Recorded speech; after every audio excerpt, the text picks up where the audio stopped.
السلام علیکم ورحمۃ اللہ وبرکاتہ۔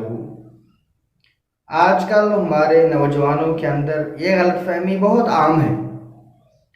وہ یہ سمجھتے ہیں ہم بالغ ہو گئے، بڑے ہو گئے، نوجوان ہو گئے، اب ہم سمجھدار ہیں، اب ہمیں ماں باپ کی نصیحت کی، ماں باپ کی تربیت کی کوئی ضرورت نہیں ہے، بلکہ ماں باپ کی بات کو وہ سننے کے لیے تیار ہی نہیں ہے۔ وہ سمجھتے ہیں ہم تو سمجھدار ہیں، ہم تو بڑے ہیں، بالغ ہیں، ہمیں تربیت کی نصیحت کی کوئی ضرورت ہی نہیں ہے۔ یہ بات غلط ہے۔ تربیت کی نصیحت کی ضرورت انسان کو ہمیشہ رہتی ہے۔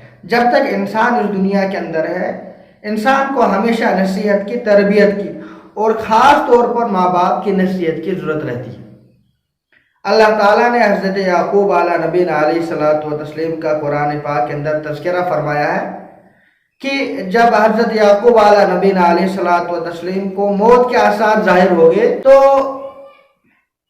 حضرت یعقوب علیہ نبی علیہ الصلوۃ والتسلیم نے اپنی اولاد کو بلایا، ان کو جمع کیا اور پھر اس کے بعد فرمایا کہ بتاؤ جب میں اس دنیا سے چلا جاؤں گا اس کے بعد تم کس کی عبادت کرو گے؟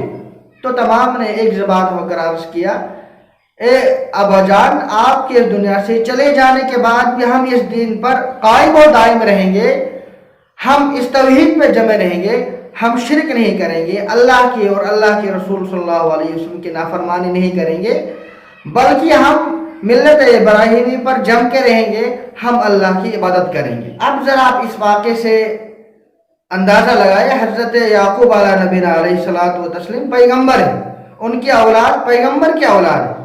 حضرت یعقوب علیہ نبی علیہ الصلوۃ والتسلیم کو مرض الموت ہے اور بچے بڑے ہیں، بالغ ہے، سمجھدار ہے، اس کے باوجود بھی ان کو وہ نصیحت کر رہے اور خاص طور پہ دین کی نصیحت کر رہے، دین کے بارے میں ان سے پوچھ رہے۔